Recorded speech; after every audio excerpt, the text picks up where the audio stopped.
அன்பு நண்பர்களே, அனைவருக்கும் அன்னை சமையல் உமாவின் அன்பான வணக்கங்கள். இன்னைக்கு அன்னை சமையலில் பார்க்க போகிறது தட்டைப்பயிறு குழம்பு. இது சில பகுதிகளில் காராமணி குழம்புன்னு கூட சொல்லுவாங்க. வாங்க தட்டைப்பயிறு குழம்பு எப்படி செய்கிறதுன்னு பார்க்கலாம்.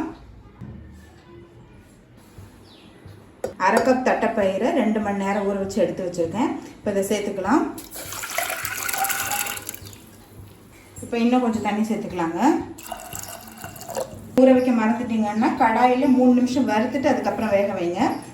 இப்போ அதை மூடி போட்டு குக்கர்லேருந்து 4 விசில் வந்தோன்னே இறக்கி வச்சிடலாங்க. எலுமிச்சை அளவு புளியை தண்ணியில் ஒரு 15 நிமிஷம் ஊற வச்சுக்கலாங்க. தட்டைப்பயிறு பாருங்கள் நல்லாவே வெந்துருச்சு, நல்லா சாஃப்டாகிடுச்சு. இப்போ இதை எடுத்து தனியாக வச்சுக்கலாம். கடாயில் தேவையான அளவு எண்ணெய், 1 டீஸ்பூன் கடுகு,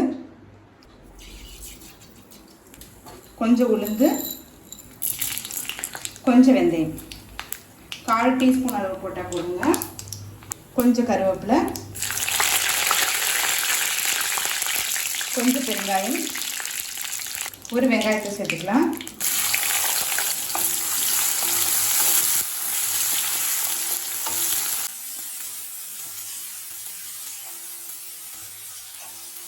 புளிக்குழம்பு காரக்குழம்பு பண்ணுறதா இருந்தால் நல்லெண்ணெயிலே பண்ணிங்கன்னா டேஸ்ட் ரொம்பவே நல்லா இருக்குங்க.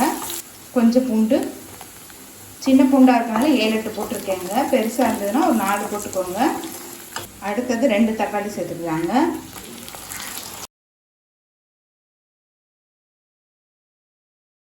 கொஞ்சம் மஞ்சள்தூள், 3 டீஸ்பூன் மிளகாய்த்தூள். நான் கொஞ்சம் காரம் அதிகமாக பண்ணுறேங்க, நீங்கள் விருப்பப்பட்டீங்கன்னா 2 டீஸ்பூன் போட்டுக்கலாம். 1/2 டீஸ்பூன் தனியாத்தூள், 1 டீஸ்பூன் குழம்பு மிளகாய்த்தூள், தேவையான அளவு உப்பு.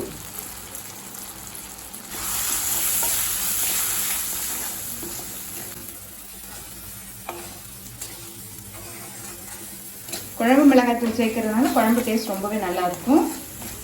இப்போ மிளகாய்த்தூள் சேர்த்துட்டு எண்ணெய் பிரிஞ்சு வந்துருச்சுங்க. இப்போ அடுத்தது நம்ம கத்திரிக்காய் இது கூடவே சேர்த்துக்கலாம். ஒரு 5 கத்திரிக்காய் இருக்குங்க, அந்த அளவு தான் சேர்க்குறேன். தேவையான அளவு தண்ணி. இப்போ மூடி போட்டு கத்திரிக்காய் நல்லா வேகிற வரைக்கும் வெயிட் பண்ணலாங்க. இப்போ கத்திரிக்காய் நல்லா வெந்துருச்சு. இப்போ வேக வச்சு தட்டைப்பயிறு இது கூடவே சேர்த்துக்கலாம். இப்போ தண்ணியும் வேஸ்ட் பண்ண வேணாங்க, அதுவும் இது கூடவே சேர்த்துக்கோங்க. தட்டைப்பயிறு ஏற்கனவே வெந்துருச்சு, அதனால் கத்திரிக்காயோட போட்டால் குழஞ்சி போயிடும். அதனால தான் இப்போ சேர்க்குறோம்.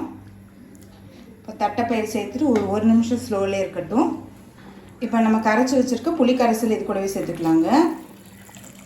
புளி கரைசலை 1 கப் தண்ணியில் கரைச்சிருக்கேன். இப்போ புளி சேர்த்துட்டு நல்லா கொதிக்கட்டும். 1/2 கப் தேங்காய் துருவல், கொஞ்சம் சின்ன வெங்காயம், 1 டீஸ்பூன் சீரகம். இப்போ இது எல்லாத்தையுமே மிக்சியில் நைஸாக அரைச்சிக்கலாங்க.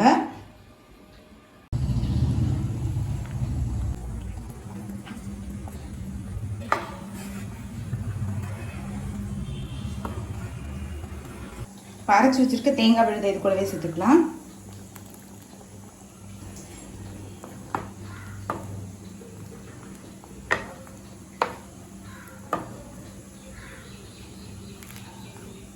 இப்போ தேங்காய் சேர்த்துட்டு ஒரு 2 நிமிஷம் நல்லா கொதிக்கட்டும்.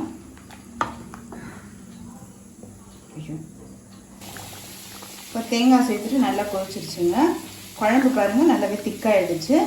இப்போ தட்டைப்பயிறு குழம்பு ரெடி ஆகிடுச்சு. சர்வ் பண்ணிடலாம். சுவையான தட்டைப்பயிறு குழம்பு ரெடி ஆகிடுச்சு. ரெசிபியை ட்ரை பண்ணி பாருங்கள், கண்டிப்பாக உங்களுக்கு பிடிக்கும். ரெசிபி பிடிச்சிருந்ததுன்னா வீடியோவை லைக் பண்ணுங்கள், கமெண்ட் பண்ணுங்கள், ஷேர் பண்ணுங்கள்.